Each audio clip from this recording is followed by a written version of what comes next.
Oh yeah, we had New Jack in the ring and yada yada yada, and he was always on something. Bitch, anybody that ever knew me knew I snorted coke before my match. How in the fuck you think I was going up 30 feet and diving off shit? Because it was I just felt like doing it? Come on now.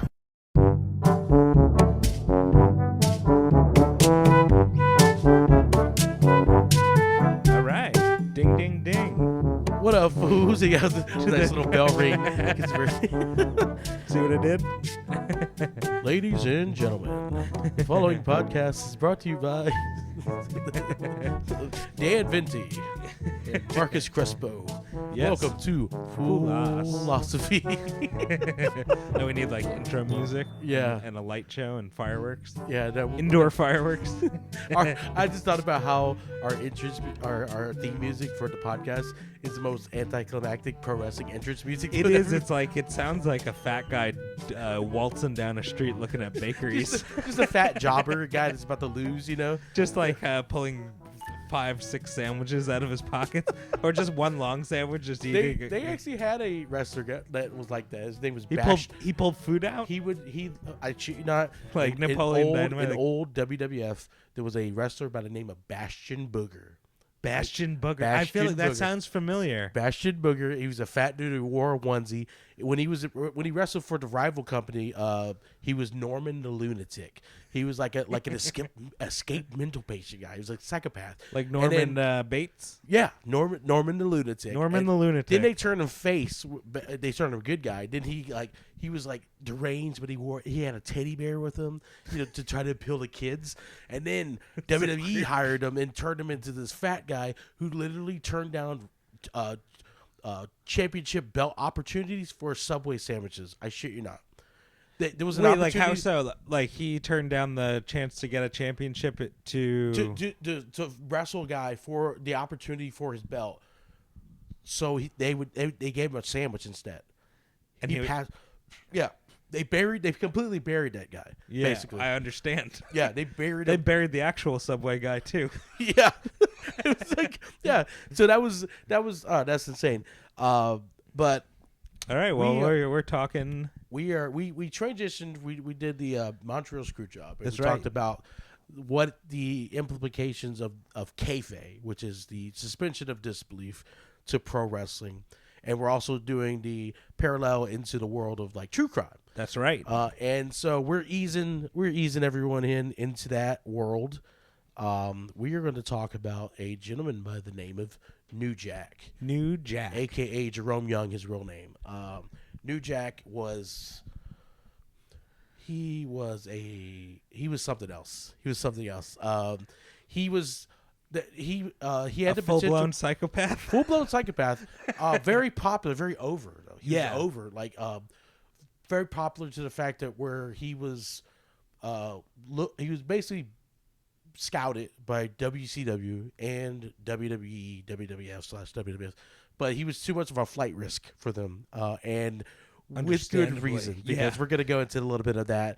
But another reason why he was good, besides his wrestling ability, he was tough, but he was good at generating what they call heat, and that is like if you're a bad guy, if you're a heel. Yeah. And you go like, look at this fat piece of crap right here. Like that's called generating heat. Okay. Well, New Jack was good at generating what they call nuclear heat, and that is where people get so pissed they legitimately want to hurt you, like because. So that's a real term, a real wrestling term, nuclear heat. Okay. I'm talking about where people. Okay. Getting someone so mad they'll break kayfabe and really want to hurt you. Yes. Okay. Yes. I'm on board. A good example would be when Hulk Hogan turned heel in like '96 at Bash at the Beach in Daytona, Florida. Yeah. And he joined the NWO. He went from wearing a yellow bandana to a black bandana. Yeah. So he came out, it was like this angle, and they're like, who's the mystery guy for the two bad guy, the heel wrestlers, Scott Hall and Kevin Nash? So it was I think it was Macho Man, Sting, and Lex Luger versus Scott Hall and Kevin Nash, and they don't know who the third partner is, right? So Scott Hall and Kevin Nash beat up everybody.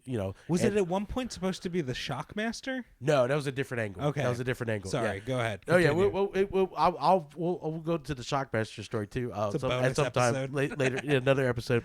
But so then Hulk Hogan comes out, right? And everyone's like, Hulk Hogan, he's gonna save the day. And then he dropped the leg drop on Macho Man, confirming that he was the third bad guy. Oh yeah. And that ring got pelted legitimately with fucking paper cups, trash. People were legitimately pissed that Hulk Hogan turned bad. Yeah, I mean that's heartbreaking. And that would be like Oprah coming out and being like, I'm a Muslim. What? No, because like most of her fan base are like white Christian women. Oh, okay. Yeah. So she was like, I'm a Muslim, and they're like, I don't like her no more. I was like, where are you going? Yeah, with that? it did sound like I was a zealot of some sort, some fucking religious. It sounds like you took a real hard stance on the Middle East. Yeah, we were talking about Palestine. I was gonna say Oprah came out and started being mean or something, like an Ellen DeGeneres type, Oh, or just roasted people. I was going like personality angle. I was just going by like based on her fan base, like what would turn their fan base on her. It's like, yeah. I guess it's right. Yeah, it's probably. She was like, "Hey, Astamala Malika," and they're like, "No, never mind. I'm to cancel my subscription to O Magazine." The O Networks just starts playing Aladdin. Okay, I don't even remember the words of that song. It's Prince Ali. Yeah. Good No, one. I was singing word. Like my thing is, I do this thing where like I'll sing a song, and I don't even know if the words are correct. I'll just sing them, and with conviction, like I'm singing. They're not even the right words. Just the sounds. It's just You're like just forcing the sounds out. Yeah. I understand that. But New Jack was epic at gaining nuclear heat, especially when he wrestled for Smoky Mountain. It was in Tennessee. So now imagine, paint the picture. You got So does nuclear heat refer to? Is it only for fans getting mad, or is it like other wrestlers? Like if when it's other wrestlers, they refer to that as like backstage nuclear heat. Okay, nuclear heat usually typically refers to fans. It'd be like I don't know, for example, going to a city like Borat. Yes, when Borat did the UFC made out the dude, the guy, that's nuclear heat, where he legitimately pissed people off. Okay, yeah. And New Jack, he had a tag team, the Gangsters. They wrestled in Smoky Mountain, Tennessee. Circuit.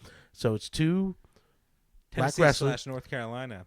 Yeah, but their major hub was in Tennessee. Oh, the wrestling hub. In Okay. Nashville. Yeah. But they did do business in North Carolina. He's in a tag team called the Gangsters. Yeah. All right. It's New Jack and Mustafa Ali, clearly Muslim, Muslim-based type character, Likeable. in the heart of Tennessee. Yep. And this is in '95. So this is so it's just nuclear heat without already. Just anything. He got called. There's some interviews here I have where he talked about how he got called in like every day, like every week. Oh God. But especially after this is where we go full circle with the quote. The quote is, New Jack dropped this line. This is right after the OJ Simpson trial, or after OJ Simpson got caught with the Bronco and all that stuff like that. He goes, I'd like to send a special shout out to my homeboy, OJ Simpson. Keep up the good work, baby. 2 less we got to worry about. Oh, my God. That is a direct quote from a promo line that he did in the middle of Nashville, Tennessee, right after OJ got caught speeding with the Bronco. Is nuclear heat. Is nuclear heat. In the middle of Tennessee. Tennessee is the state where the Ku Klux Klan got to start, by the way. So that's wild. Yes. Gave zero fucks. Zero fucks. And that is literally and that's New Jack. That is New Jack in a nutshell. Like wow. Yeah, you can't we could try to break it down, but it's basically you don't need to break that down. Yeah, you can't. That's clear as day. Clear as day. But that was a direct quote. Like basically, if the next day or days after the OJ got caught. No, I think this is or the verdict. No, this is not even the verdict. It was after he just got arrested. With the Bronco, the chase, chase, and so yeah, he drops that line, Middle Tennessee. Man. People wanted him dead. They wanted him dead, and he gave any good fuck. He had a rough life. Definitely some mental illness type stuff. He grew up with friends robbing gas stations and liquor stores and jewelry stores and sporting goods stores. I read. He got into it when he was younger. He saw his dad stab his mom 5 times. Right. For cheating on him. That's right. And then I think he shot her in the leg. He saw that too, for something else. And then his dad died of a heart attack. So just a violent dad, and then he dies. So unresolved issues. Boom. Yeah. In your formative years, you're already fucked. You know. And, a lot of violence. And then that steamrolled into, like you said, robbing liquor stores, jewelry stores, shit like that. And then he played football. And he was pretty good at football, right? Yeah, he played offensive defense at North Carolina A&T. Yeah. Which is I think it's I'm not D2. Yeah, D2, and if I'm not mistaken, that's where Drumline is based off of. Yeah, I think is it in a historic black college? Yeah, well, I went to Elon in North Carolina. Okay. And we played them in football. Did you guys ever play Mars Hill? I don't know. Okay, Mars Hill's in North Carolina. My cousin went there. Okay. Okay, yeah. Well, North Carolina A&T, we played them, and at halftime, their band performed. And it was like one of the most spectacular things I've ever seen. Yeah. And I think that movie Drumline is based on them. Yeah. Anyway, I just like to drop Drumline references when possible. You're fine. Because I remember North Carolina A&T because there's a historic black college here named FAMU, Florida A&M University, whatever. They're in Tallahassee. And they have a badass drumline. And they compete with North Carolina A&T in football, but also their drum line or their marching band. I guess that's like a really serious thing. I don't know. When I lived in Raleigh, my coworkers would tell me about like their band days and like how competitive it was. And it's definitely that's a whole world. Long history, rival type thing. Yeah. Yeah. So but he played football for them. So now this is just like snowball effect. Violent upbringing, violent formative years, violent adolescence. You play football, head injuries, CTE, or whatever, and then he goes into pro wrestling. Yeah, and he derived his name New Jack from the movie New Jack City with Wesley Snipes. Yeah, so that already kind of like tells you where his mental state is at. Yeah, he's like, because anybody that names their, it is a cool name. It is. And it's a good movie. It's a dope ass name, but it also tells you the type of personality. Yeah, and what he was trying to portray going and everything. For. Yeah. Because Nino Brown was a fucking ruthless motherfucker. Oh yeah. Yeah. So Nino is a cool name. That would have been Yeah, Nino Brown would have been good too. But yeah, he named it. He had New Jack from New Jack City, and then he floated around. He. Like the guy Mustafa Ali, the guy he formed Gangsters with. Yeah, the tag team. He was partner. like a jobber in like WCW. Okay. So he was like, enhancement talent is what they call it now, but the term is jobber. Is like. And so what does jobber mean? Just like a knockaround guy? Essentially, yeah. You're just. I don't even know what that means. The term jobber comes from the term doing the job, which means. Let's say you're the guy that we're trying to build you up as a wrestler. Yeah. Right. And so we need you to look legitimate. So we have this one guy who's good in ring. He doesn't have the physique that everyone likes, but he's a good worker. All right. So you're going to have a good match with him. He's going to make you look good. Okay. But he's going to do the job, meaning he's going to lose to you. Mm-hmm. He knows he's going to lose to you. So there's people who that's their whole job is to job. Okay. And for example, Jackie Knight, who does, she runs a room in St. Augustine, Florida. Yes. Her husband was a wrestler by the name of Cougar J in WCW in the late 80s. Oh, cool. And early 90s. And his job, he was a jobber. I saw some of his old matches. He was amazing. He was really good in ring, his ability, but he just didn't have the physique that the late 80s, that chisel. Yeah, they wanted like steroid build or whatever. Yeah.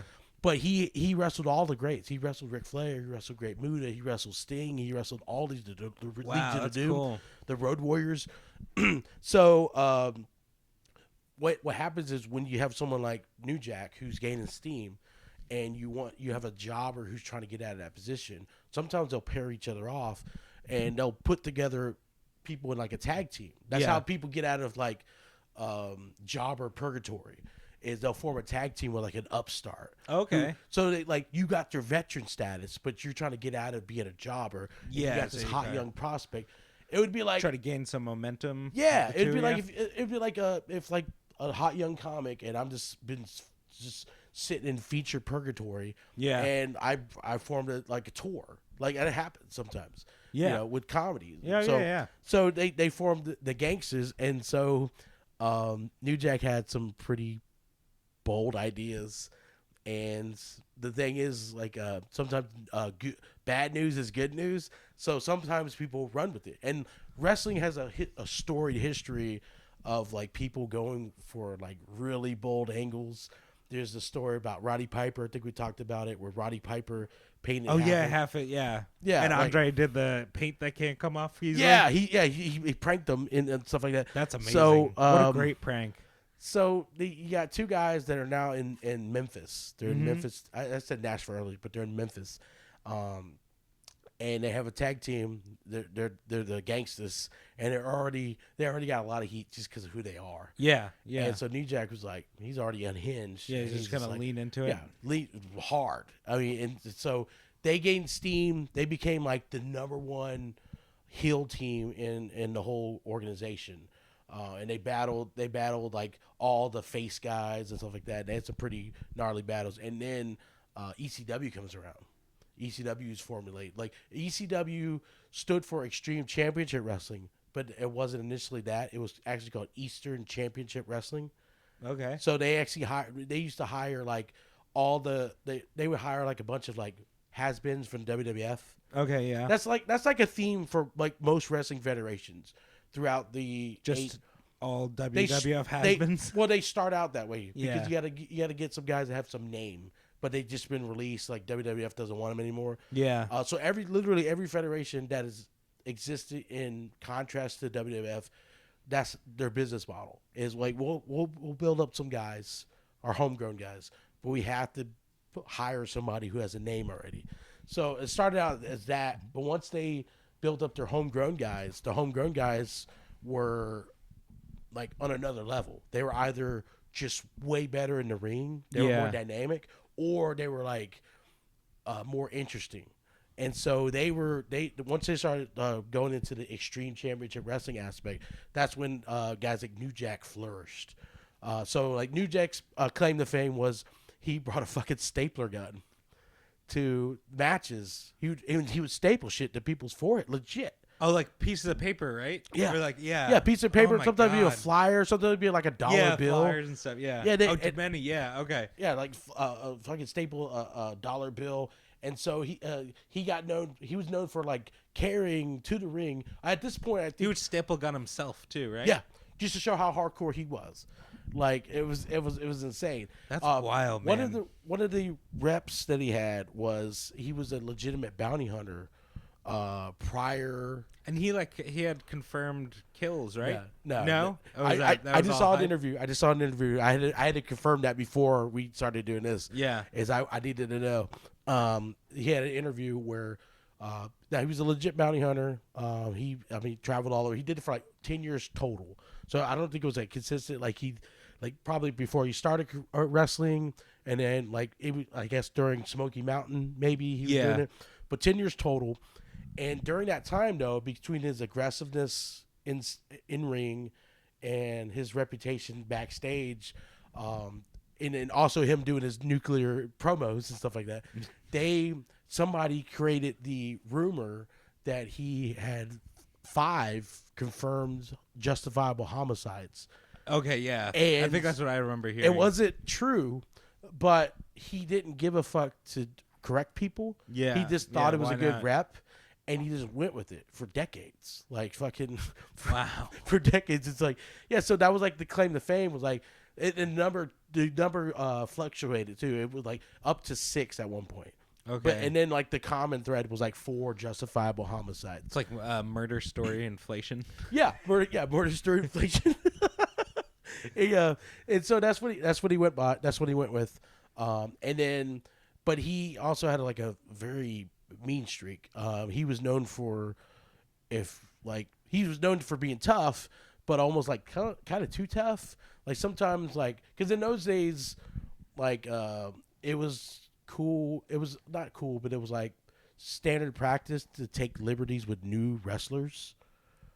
Okay, like hazing a little bit? Yeah. Almost? Yeah, so you were rougher on those guys to kind of teach them. Yeah, kind of break them in. But then you have someone who's unhinged like fucking New Jack was. And so, for example, when you have, let's say we're in a match and then you're the veteran guy and you're tagging me, potatoing me for real, to try to toughen me up. Yeah. Well, it's physical contact and they're grown ass men. So they're going to get prideful or I don't know, defensive, and then they would hit New Jack back, and then he's like, "Oh, well, you hit me legit. Now you got another receipt coming," and he would take it to the fucking extreme. So he would do fucking head chair shots and fucking legit kendo stick shots and stuff. I saw a chair shot from New Jack that I think I mentioned in the last one, but it's one of the craziest, hardest chair shots I've ever seen, on a wrestling highlight. Yeah.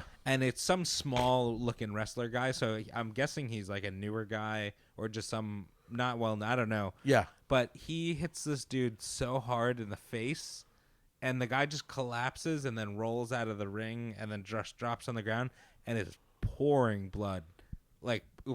It's nuts. It looks like a movie. Was it like a young skinny black dude? No, I think he was a white dude. Okay. But he was young. He looked young and skinny. He was a lot smaller than New Jack. Yeah. And he hit him. I mean, I remember asking you about the chairs. Are they fake or how does that work? Because with that clip in mind. Yeah. Because it's I'm surprised the guy's not dead. I don't know. I would love to find out his name and see what happened to him. Yeah. Because it's one of those things where you're that it's. Yeah, because I'm trying to remember. It's insane. That might have been. I don't know if that was that one incident in Jacksonville, because it was an incident he had in Jacksonville. Oh, really? Yeah, Jacksonville's got a lot of wrestling going on. Yeah, there's a long history because it was Jacksonville was the travel path for several territories. Yeah. There was Florida Championship Wrestling, but then some of the North Carolina, the other and regions. Alabama, the other regions would do business, and that was a focal point because we're in North Florida. So kind of central to. I think Georgia. There was Georgia Southern Championship Wrestling. There was North Carolina. Where the Crockett Promotions that later became WCW. But yeah, he was. He also was known for when he was in ECW. Once he broke away from the Gangsters, they separated. I think Mustafa Ali. I think he had some he was a veteran wrestler before New Jack got started. Okay. So their shelf life is very limited, especially in those days. So when they joined together, he was already well into. Yeah. And then New Jack broke off, became a singles guy. He was popular. One of the things also was when he wrestled, still in ECW at that point. At this point, yeah. Well, he was in ECW to its end. Okay, yeah. I remember him being in that for a really long time. Yeah, he was one of the OGs, and then he stayed until its end. When they got bought out by WWE, I don't think WWE wanted him because he was too much of a flight risk at that point. Yeah, he was just known for being too much of a loose cannon. Understandably. Yeah, and so fuck, I forgot where I was going with this. He when he wrestled, his music would play during the entirety of the match. Oh, really? Yeah. So his that's something he requested. That was what he wanted. Yeah. And so it was Natural Born Killers by Ice Cube. Oh, right, yeah. And that played during the duration of his matches. Yeah, and that was another thing. It was ECW. They didn't care about copyright issues because another guy was a wrestler by the name of Sandman, who was also known for being very hardcore, and he would literally come through the crowd and crack beer cans on his forehead until he bled. And he played "Enter Sandman" by Metallica the whole time to the ring. and none of them had the fucking rights to that shit. You know, People playing like Beatles music, like Yeah, really fucking- taking advantage. But yeah, so they there was a couple teams in ECW. There was when he was still with the Gangsters. They fought against Public Enemy, which That's is right. Yeah. they had hardcore matches. I think Weezer actually has a line in the song El Scorcho. Oh yeah. Where he talks about Rocco Rock or Johnny Grunge leg dropping New Jack through a table. And it was in reference to an issue of Pro Wrestling Illustrated that had that was on the cover. That was on the cover of it. Oh wow. Yeah, so he's forever Is that the immortal. line? I know. I love that song. Yeah, there's a line. Yeah, he talks about. I think it's like Johnny Grunge leg drops New Jack through a table or something like that. It's Watching Grunge leg drop New Jack through a press table. in the song El Scorcho. I think it's off Pinkerton. Yeah, it's on Pinkerton. Yeah. Definitely. I gotta re-listen to it and Yeah, listen so for that line. yeah, I was looking at facts that I remember hearing that. I'm like, wait, is he talking about ECW? Yeah. The fucking Weezer song. Weezer trivia. Yeah, dude. Yeah, so he was known for being like a fucking brawler. He was like, we were talking about kayfabe, how kayfabe was like, scripted matches. Well, Yeah. most of New Jack's matches, I don't even think, even with the advent of kayfabe or the destruction of kayfabe, it's blood. It's fucking gore. Yeah, like he was There's actually hurting people. He was really hurting people. And then if you couldn't handle it, he would expose you, essentially. But that also led to several major incidences. Because like I said, the whole, like when you tag me or something in a match or shoot on me or like potato me, which all are terms for like getting hit for real. Yeah. His receipt, which is the payback for that action, was always so extreme. So one of the big incidents was the mass transit incident. Any of that? If you wanted to elaborate. Yeah, so I'll tell you what I know, and then you could just kind of color it in. But I know that some guy didn't show up or couldn't wrestle or something for some reason. It was Axel Rotten. Axel Rodden, and then a 17-year-old guy convinced the promoter that he was 21 and said he trained under a wrestler named Killer Kowalski. Yeah, who was known for he's the guy who trained Triple H. Okay. Yeah. And then so he convinced him to let him wrestle New Jack, and the 17-year-old kid said told New Jack to cut him before the match. Yeah. He said he wanted to be cut for real, and New Jack said it wasn't a good idea, but they went through with it anyway, and they started wrestling. Well, you take it from here because I don't want to cloud the actual event. No, you're fine. The basically the basis of what you just described is what happened. It was like, he basically fake ID'd his way into a fucking wrestling match. Yeah, which with would never one happen of the now. craziest Yeah, people to ever do it. yeah, would never happen now. But his name Eric Kulaz, and he went by Mass Transit. Okay. He's a big boy. Yeah, he Big was. boy. He looked like he Massive. So there was like a he looked like almost a water balloon. yeah. He did. He was. Yeah, he wasn't even like. He was like an oval. He looked like a football. Oh, Like a human God. football. It was, and so he wanted to do a blade job, is what they call it when they cut Okay. it. And a lot of times, like the blade jobs are very subtle. Like, you ever see the wrestlers? They have tape in their tape. They'll have a little razor piece of a blade razor in it? blade in Yeah. the tape, And then they would go like that and like just do like a yeah, little like thing. if I punch you, you're like, oh, hold my hand, and then they're like, jab, boom. Yeah. And a lot of times there's already a cut.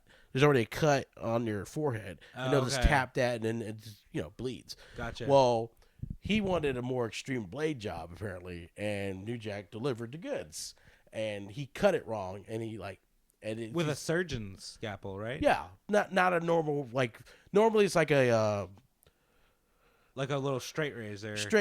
or something. Tape. Yeah. And it's like tape that, but he's a fucking surgical He would like scalpel. hold people's heads and like surgeon scalpel their forehead, right? Yeah, it was fucking but he dug too deep, and he just did it wrong, and he just bled like a stuffed pig. He cut 2 arteries in his forehead. yeah. I read. Yeah, he cut super deep. Like Yeah. with normally the normal blade, you could cut that deep and it'll be fine. But this was like a surgical precision blade that he's using, and he fucking cut through 2 arteries, and yeah. So like he received 50 stitches, and then several years later, he died from like a gastric bypass surgery. Yeah, he developed depression and like an eating disorder. Yeah, after I mean, the but incident, if you saw him in the match, he was already a big boy. yeah, His parents tried to sue New Jack and ECW for and like blame that for yeah. damages. You know, like he's the reason. If you see him, it's like shocking that he's 17. You could see where he could have lied his way in because he's massive. He's huge. Huge He's a kid. huge and yeah. So he must have had like an eating thing before that, you know. Yeah. And then I don't know about depression, but yeah, it's crazy. He I just saw he was someone, his mom or his dad or someone was screaming he's only 17 from the crowd. Yeah. While No, that was Kip Winger from the band Winger. Oh. He's only 17. Winger rocks. It reminds me of Beavis and Butthead. Yeah.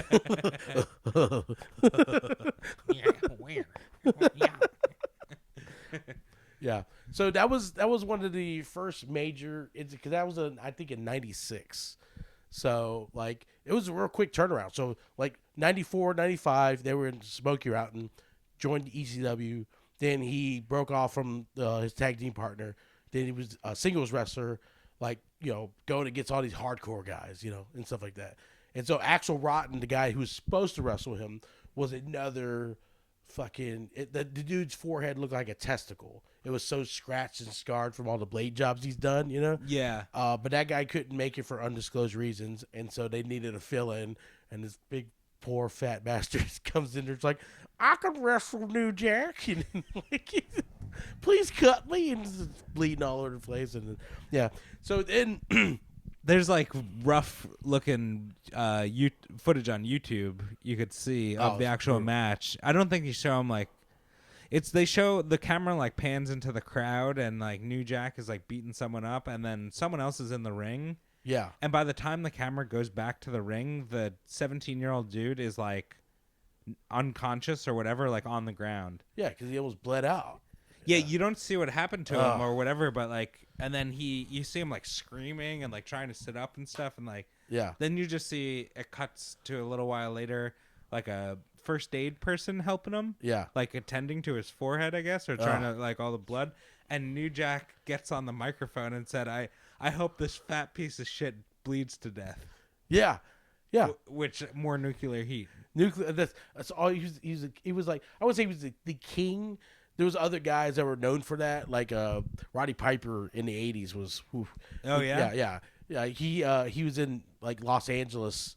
I think they talked about this on one of Dark Side of the Ring or something like that. But I've known about it for years. Where he was in Los Angeles, where Eddie Guerrero's family, it was like the king of like the Los Angeles territory. Oh, okay. And so he knew there was mostly Mexicans in the audience that were there to support the Guerreros. And he goes, Roddy Piper used to play bagpipes. And he goes, I'm going to play the Mexican national anthem. And then he proceeds to play La Cucaracha on the bagpipes. So there was guys that were probably booing. Yeah, and booing like crazy. And then another thing that was very known in the South was if there was a very popular black wrestler. Yeah. The heel wrestler would play the angle of being like calling him boy or stuff like that. Oh wow. Yeah, there was a lot of that too. So it's nothing new, but he amped it up to 11. Yeah. You know, like he just bladed this kid almost to death. He's like, I don't give a shit. Fuck this fat piece of shit. Literally said like, Good job, OJ. I hope he bleeds to death. Yeah. Yeah, and so like he was just known for that. The next incident was it was a payback, a legitimate, like I said, a receipt. There was a wrestler by the name of Vic Grimes. He had a hardcore match, and they did this spot. You know, if you ever been to an arena and they have like the entry, like if you watch a basketball game, you know where the wrestlers, the basketball players come out. Yeah, the tunnel. The tunnel. Well, they were doing this spot where they were wrestling on top of a like tunnel area. Okay. And it was like tables and stuff. Yeah. And Vic Grimes was the guy. And they did a spot, and he botched the spot. And New Jack legitimately landed on the arena floor, hit his head. He suffered like basically like head injury. I think he had like bleeding on the brain at one point or something. Yeah, so for people who've never seen it, and again, you can see it on YouTube, they are like 30 feet in the air, and they are trying to, they're supposed to jump off or drop off this thing. They're supposed to land, I think they're supposed to land on some tables. That's what tables have been very big in wrestling as like almost like crash pads. Okay. They serve as crash pads. Have you ever seen like hardcore matches? Yeah, all these tables because it breaks the fall, it breaks the momentum. Yeah. Well, he botched it, and I think they overshot the table. Well, the guy, not New Jack, the other guy didn't want to go. He kept saying no, and New Jack was saying to him, "We have to do this. It's on pay-per-view. Like we have to go." And the hesitation caused them to overshoot or something like that. Right. So New Jack kind of jumps off and pulls him with him. Yeah. So as he jumps off and pulls him, New Jack falls first and pulls him down. So New Jack ends up underneath the other guy, and the guy lands on New Jack's head, like his body lands on. Oh, okay, and okay. He was leaking brain fluid out of his ears. Yeah. And nose and stuff. Like he had he was like got real messed up. But yeah, it's shocking to see because it's really. And then that just furthers a dude who's already got head injuries. He said he went blind for like a couple of weeks in his left eye. Like he talked about the injury in an interview. Yeah. I pulled him down on top of me, and I hit that first table, and he did his flip, and he caught up with me. And his back ended up against my head, and it slammed my head against the floor, and it cracked my skull. And I had brain fluid coming out my nose and my ears, and I got nerve damage in my red eye. And I can't see out of my red eye right now. And I will never be able to see out of my red eye again in my life. And I have short-term, my memory is about 2 or 3 days old. And I get headaches. And sometimes my eyes get like bloodshot like they are now. For no reason. Then I go 3 or 4 days and I don't sleep. Hey, but that's part of New Jack being New Jack. Yeah. And he's just casual about it. He's like, "Yeah, I was leaking brain fluid." Yeah, but it's so weird. crazy. In the interview, he was very he permanently blinded in his right eye. Oh, right eye. Okay. Brain damage, broken leg, skull fracture, permanent insomnia. Yeah. He talked about he just would never sleep, got terrible headaches. So he recovers from that, and he eventually has a rematch with Vic Grimes. And Vic Grimes has a receipt coming, and it's not good. It's not good. They had a scaffold match, which is already dangerous, but then you throw in New Jack, and it's a territory for homicide or attempted homicide in this case. So they were supposed to do an angle. They had, like I said, they had a bunch of tables in the middle of the ring, so they were going to do an angle where New Jack was going to throw Vic Grimes off the scaffold through I think it was like 4 or 5 tables stacked. So that was intended to break the fall. It was going to hurt like hell still, but it was intended to break the fall. New Jack, still pissed off from permanent blindness and insomnia, decided to break script and said fuck the tables and just yeeted them. Fucking just. Have you seen this clip? Oh yeah, Okay. and I've heard him talk about it. I think he said he was aiming for the concrete. Yeah, he was aiming. He was aiming to kill him. Yeah, he didn't care. They're in the roof. Like if you've never seen the clip, they're so high up. And he just throws him like you're tossing someone out of like Carlton or like DJ Jazzy out the Jeff mansion. out the mansion, the front door. Just no care. Just and boom. and he falls from. It's so high up. But go ahead, yeah. And he was aiming for the concrete or the turnbuckle. Yeah, like two of the hardest places. Just trying to kill him. Just no fucks given. And luckily for old Vicky Grimes, there he fucking hit the ropes. I think he fucked up his ribs or something like that. Yeah, he bounced. Yeah, I mean, what a lucky. Oh no, he clipped the table. There was like 12 tables total in the ring. They were in the ring, right? Yeah, he clipped 2 of the tables, and that helped break his fall. Because even if he went straight into the ropes, that would have fucked him up real bad. So he clipped the table, and then he landed on the ropes instead of the turnbuckle or instead of the concrete, and that's literally what saved him. And fucking. He basically wanted to. Yeah, he was going to throw him into the turnbuckle head first. Is what he was trying to do. Okay. I read that right here. Yeah, he didn't care. That was his receipt for the fucking Arena 4 fall or whatever. Yeah, and then nothing. I mean, no suspension, nothing. It was. I mean, I guess that was like par for the course for ECW. Was like just the dangerous matches. I mean, he probably went through. I think we mentioned it, Wrestler's Court. You know? And but that's about it. ECW was like a Wild West in those days. Was the when he did the knife thing, was that ECW or was that an independent circuit? It looked real more independent from the footage. Which one? So there was a match. No, that was independent. That's the Jacksonville one. Okay. That's the Jacksonville one. It was, and then Gypsy Joe was also independent too. Okay. And so we're gonna get to Gypsy Joe now. Because that's just the timeline. So Vic Grimes, the scaffold receipt for the head injury thing, that was in '99. Okay. So now we're getting into 2000. 2000 WWE has now purchased ECW. Okay. ECW is now a property. Did they keep a lot of the wrestlers? They did. They kept a lot of wrestlers that they can use for marketing purposes or weren't flight risk or that were okay with jobbing to the other WWE guys. Yeah, Vince is very petty. He's like, no, my guys. Let Stone Cold Steve Austin kick you in the face. Yeah, he was just like he was very so guys like New Jack and some of the other guys that didn't have the there was like Axel Rotten and some of these other guys. They're either too old, too broken, didn't have the look, or they were too risky. And so New Jack fell in the category of too risky. So he did the independent circuit, and the independent circuit was ECW, but without the fanfare, kind of. Right. He was the reason, any of these shows were, popular. So he wrestled a lot of these, almost like, I call them, wrestling gunslingers, And one of these guys was a guy named Gypsy Joe. And they put me in a match against this old dude that's about 400 years old named Gypsy Joe. No.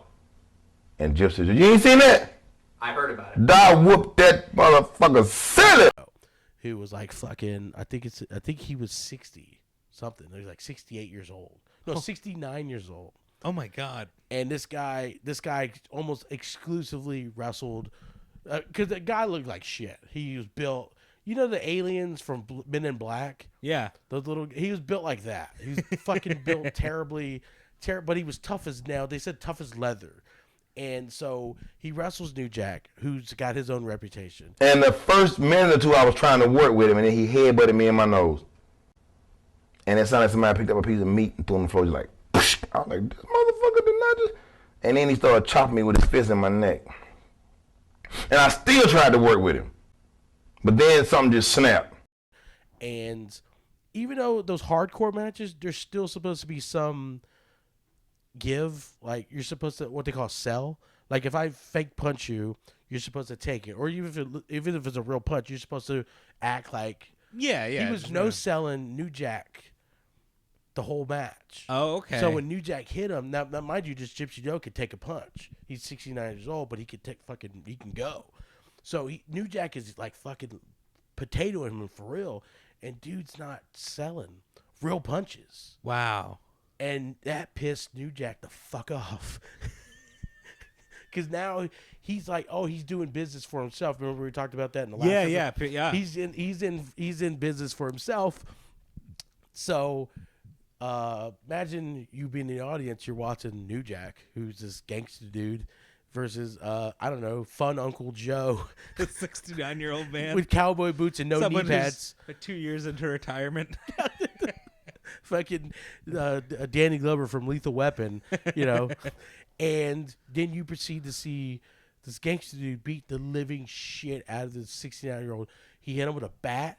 I am known as one of the most hardcore and it's violent, whatever, diving off stuff ever in the history of this sport business. And then you got this 97-year-old dude that was around when gas was 12 cents a gallon and Jesus and Moses were tag teaming, and then he gonna get in the ring and try to handle me. I almost killed Gypsy Joe, man. I got a baseball aluminum bat with some barbed wire wrapped around and whooped his ass. He hit him with legit stiff chair shots to the point where cracking him, whack, whack, whack, whack. His intention was just to knock him out because he was getting too pissed off with him not selling any of his offense. Oh my God. Yeah, so he headbutted too. Joe headbutted New Jack legit. Like headbutted him and then wasn't selling any of his offense. So he hit him with a baseball. I seen the video. He hit him with a baseball bat. Just like outside, and people are like, he's 69 years old. And he's like, go fuck yourself. And everyone just yells the age of the person he's killing. He's 17 years old. He's beating the shit out of him. He's 69 years old. And I gotta give it to fun Uncle Joe. He took a lot of that shit. Like the first couple bat shots and shit, he was taking it. That's incredible. I mean, I gotta look it up. It's insane. And then one of the baseball bats was wrapped in barbed wire. Of course. Yeah. Why wouldn't it be? And then another thing was this is a quote was while that was happening, people were getting mad, and so they're getting mad at New Jack and they're calling him the N-word. Oh no! And here's a quote: "The more they called me," and he actually says it, but the more they called me the N-word, the angrier I got, and the more I beat the guy up. Poor Uncle, poor Joe. What's your racism's doing this? Gypsy Joe. Gypsy Joe. Poor Gypsy Joe, man. The crowd just. Oh my God! Oh shit! That has to be so terrifying. What? Cause imagine just being in a wrestling match. I mean, I guess those guys are just, I don't know, just to be in a wrestling match where you're supposed to be working together and selling this, and then the person you're wrestling is like, I'm gonna try to kill you because I don't like how you're doing it. Yeah. If just because you're just you're supposed to be in a fake situation, a controlled situation, and you're trying to. You can't just stop and be like, "Hey, everybody, this guy's a psychopath." Yeah, we have to stop it, or run. I wonder if people ever just ran away. There is. We're another episode we're gonna do. We're gonna talk about Bruiser Brody, which was another legit badass guy from the late '80s, who was also known for kind of doing business for himself in the ring. Yeah. And there's a match that he had with he had a match with another guy, and he was legit he fucking went rogue in the match, and it was a steel cage match, and the steel cage match was whoever jumped outside first won. Well, he's beating the shit out of the guy legit, and the other wrestler just hopped over the fence and said "fuck it," and I mean he won the match technically, yeah. But he just legitimately escaped the other guy. Wow. Yeah. So that's crazy. Yeah, but he was known for that guy, and there's a whole bunch of wrestlers throughout especially the 80s and early 90s that were known for if someone didn't do what they were supposed to do in a ring, they fucking potatoed him legit. Get it together, fucking kid. That type of thing. Oh, okay, kind of. Yeah. There's a pretty recent one with Brock Lesnar. He's wrestling this big ass dude named Braun Strowman. Braun Strowman is legit 6'8", 320 pounds. Used to be a strongman. He competed in the World's Strongest Man. Arnold Classic. Oh, Arnold, yeah, Arnold Classic, yeah. That type of thing. And they're having this match, and it's Brock Lesnar, who's Brock Lesnar, and Braun Strowman, picks him up, and he legitimately goes to deliver a knee shot to Brock Lesnar's face, and he gave him a real one, a fucking knee, to the face. And this is how fucking tough Brock is. Brock took this knee strike from a 6'8", fucking 320-pound world strongman type person in stride, just got pissed off, and then he proceeded to legitimately pancake this dude. A fucking that would have probably knocked both of us out. The other guy literally got rocked, and then you hear Brock Lesnar go, "Slow the fuck down," which is meaning like you're going too fast. That's where you're fucking up. Like you're supposed to pace yourself, and so that's just a common thing. Well, then you had guys like New Jack who, punched in the face. Well, he's like, "Oh, I'm gonna stab you. I'm gonna stab you 5 times instead." So what happened with Gypsy Joe? Gypsy Joe, he was fine. He was fine. Relatively. I don't know. I don't know his whereabouts now. He's probably dead by now. So it was just like an infamous incident because he just beat the shit out of him. The shit out of Gypsy Joe. And there's like there's stories of that for days. There's in Japan there's a couple of them where like they there was a guy named the Great Antonio and the Great Antonio. This was like in the 70s. The Great Antonio was this big guy who was known for being tough. He had the physique of a fucking polar bear though. He was fucking terribly built. And he wrestled this legendary wrestler in Japan named Antonio Inoki, who actually started New Japan Pro, which is the current wrestling federation. And so they had this match, and the Great Antonio is no-selling the shit out of all of the Antonio Inoki's offense. And Antonio Inoki's like, fuck this shit. And then he proceeds to fucking take him to the ground and then head stomp him like 12 times.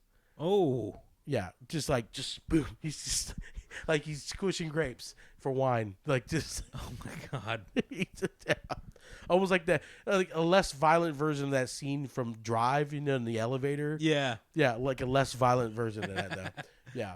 And so so New Jack was known for that. Like, and this incident was probably the last known major violent incident with New Jack, because I think most at this point a lot of places weren't willing to work with him anymore. Wait, what about the knife thing? This is what I'm getting to. Oh, okay. This is it, outside of Jacksonville. So I think it was in Baldwin. Oh, okay. Baldwin or maybe McClinney. So there was an organization called Thunder Wrestling Federation. Thunder Wrestling Federation. And so there was a wrestler by the name of Jason Lane, and they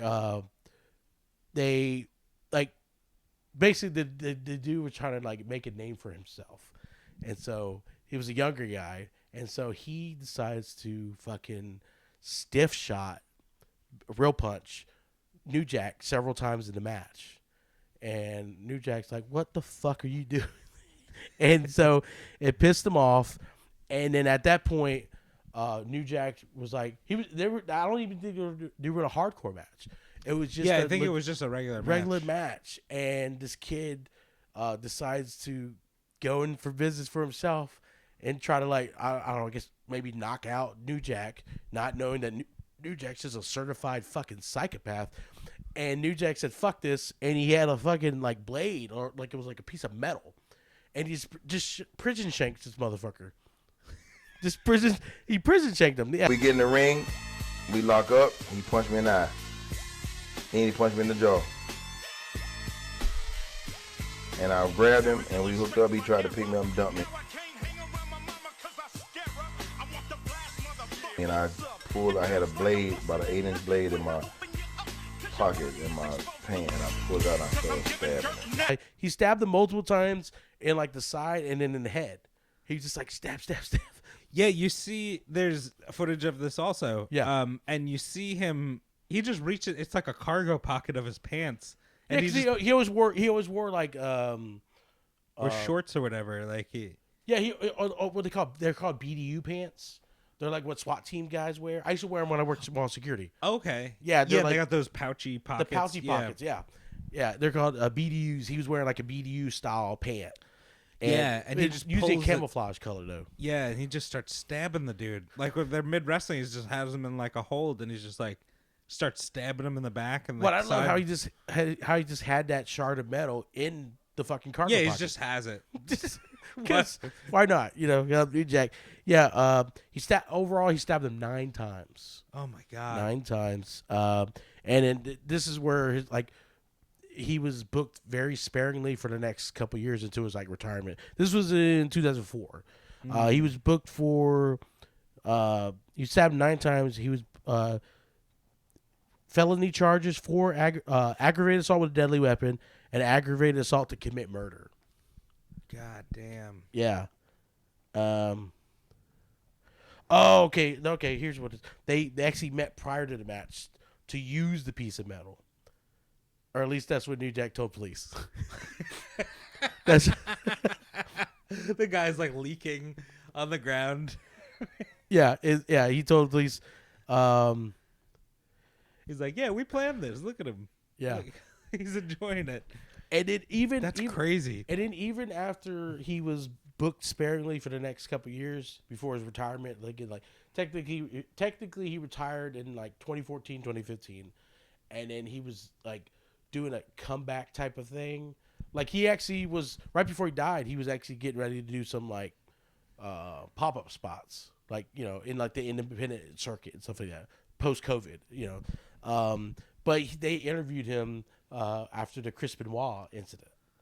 Oh no. Oh yeah. Oh no. Mhm. Is there a quote? Oh, there's several. There's several. Is there some nuclear heat coming? Oh fuck! Well, this is why he would never work for WWE ever. He would never be brought in. Brace yourselves, fools. Yeah, it was.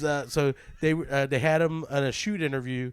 They had the Iron Sheik and the Honky Tonk Man, which is already Iron Sheik's Twitter is unbelievable, and they talked about the double murder suicide of Chris Paul, which another thing we will also discuss later. That might be the finale. And he basically he described that nothing in his mind could excuse Benoit for what he done, because they were playing the angle of steroids and head trauma and all that stuff like that. And then he goes, anybody in WWE or elsewhere defending Benoit from scrutiny, they're hypocrites. And then he goes into, he talks about how people used to shit on ECW before WWE bought them, about how violent they were, and then in the drug use, And he goes, while I was there, only one person died, whereas in the WWE they were averaging 3 a year. Wow. Yeah. And then he accused Vince McMahon of murder and then falsifying drug tests. Which is probably right. It's probably correct. Yeah. But that was just New Jack. He didn't give a fuck. Yeah. Because taking on Vince McMahon in an interview like that, that's like career suicide. But Oh yeah. But he's fuck. just didn't doesn't care. Holy shit, man. But it also it was also That's actually not as. So I was going in thinking he was going to say some wild shit. He actually went in with like going against WWE. He put, I mean, it was I thought wild. he was going to say some heinous shit about the family or so. I don't know. Oh, I no, wouldn't no. know what I was expecting. Oh, like yeah, this we get that Yeah, dumb yeah. bitch and that retarded. Oh, sorry. Ooh. Edit. Oh, edit. Yeah, no. But I mean, that's something I was thinking that he would have said. Yeah. Yeah, of it's course. something that because didn't unfortunately his son have like autism or something. I don't know. Yeah, he had autism. He was on the spectrum. Oh, he did. Oh, okay. Yeah, which is why I said I that. didn't know. Unfortunate. I just knew that Yeah. he. I just knew about the murder and then that he hung himself on Yeah. a weight bench, right? Yeah, we'll actually discuss that more. But like, Yeah. my bad for saying that earlier. I was just doing my impersonation of what I thought New Jack would have said if he was trying to guard a nuclear heat. They get it. But honestly, that was also indicative of how New Jack was starting to become in his later years before he passed away. Like he got married, he had like 5 kids. He had 5 kids before he died. Oh wow, I didn't know that. Yeah, he was married and everything. Also, little known fact, New Jack dabbled in stand-up comedy. Yes. Yeah. Yeah. That's so. This is where I first. I was telling you, I heard him on the Legion of Skanks podcast. Yeah. New Jack was a guest on there like years and years ago. It was probably like 2014 or 2015, and he was great on there. It was really. I mean, it was wild. To hear him, but Yeah. that's why after I listened to that episode, I went home and looked up his highlights, and it's got all these incidents that we talked about. There's footage of a lot of it, and you just can't believe it's real. It's like it looks like a bad guy, like if you made a wrestling movie, if you had a villain. Yeah. He's like a perfect villain, because wrestling's like so crazy to begin with, and then we're talking about some like wild stuff that's happened, and he's like a exclamation point on like the dark side, Yeah. I feel like I don't know. I wonder if how people in the actual industry feel about like other wrestlers felt about him. I know like we talked about Haku, like people were like legitimately afraid of him. I wonder how people felt about New Jack. Oh, I mean, it was people that like. Well, the thing was with New Jack is he was cool if you treated him with respect. Yeah. If you deviated from that, or you try to do business for yourself, or you try to make him look like shit, you know, then that's when things got a little out of hand. Yeah. But he was a good worker. He was a good worker. He wasn't like what they call technically sound. He wasn't going to do all these fucking arm bars and stuff like that. He was a brawler, you know. Yeah. And so he worked in the confines of that, but he could take bumps and stuff. And most of the guys backstage were cool with him. It's just like, you know, if you crossed the boundary with him, then he was gonna let you know in the most extreme way that don't ever do that again. So he did stand up. He did stand up. Actually, the crazy thing is, I remember before I moved there, he actually came through Orlando because Central Florida is like a hub for pro wrestling. Between Daytona and Tampa, the Performance Center for WWE is there now in Orlando. They wrestle in Tampa every once in a while. A bunch of wrestlers live in Tampa. A bunch of wrestlers live in Daytona. And during that time, a lot of wrestlers there's a bunch of indie promotions that run through there, and so I think during that time, I think this was I wouldn't say 2010 or something like that. There was an indie promotion that booked New Jack, and then he came to like the Improv, and he wanted to do some stand up. Oh, cool. And they're like, and all the, you know, a lot of comics are wrestling fans, aka myself. Yeah. And so they're like, oh hell yeah. And so also comics are also known for just like asking stupid questions. And one of the guys was like, the way he was asking New Jack questions, I think ruffled New Jack's feathers a little bit. Do you know what he was asking him? He was asking about incidents, but he was asking in like a cynical way. And he, I guess he almost got into it with New Jack. Oh shit! Yeah, he almost got into and then that caused another guy to jump into the fence of the other comic, and then him and that dude almost got into it with New Jack. Oh my god! Yeah, and then finally there was another guy, who was a third comic, who's a little bit bigger than the other two, and he's like, we'll go. I'm not afraid of you. I don't care who you are. I don't care what you. Because that dude, I know that guy, and that guy like grew up fist fighting people, getting mugged and shit. Like he grew up in a real rough environment. Yeah. So they both grew up in a very similar environment. So he was like, I don't care. Yeah, he's like, I'll fight. I don't care. Yeah, and then I think New Jack saw the other two guys seemed like cowards to New Jack, whereas the other guy was like, I'll go. And then basically New Jack saw that and was like, I like you. I like this. And then next thing you know, the beef was squashed. You know, he's like, all right, you guys are pussies, but like, you know, respect for standing up for yourself still. You know, because they were like, I'll fight you, but they were like, you know how like someone does. Oh yeah. Whereas the other guy was like, let's go. You know, and so it turned into from what they were telling me, it turned into like them hanging out and having beers with New Jack. Oh, that's awesome. Like, but yeah, so.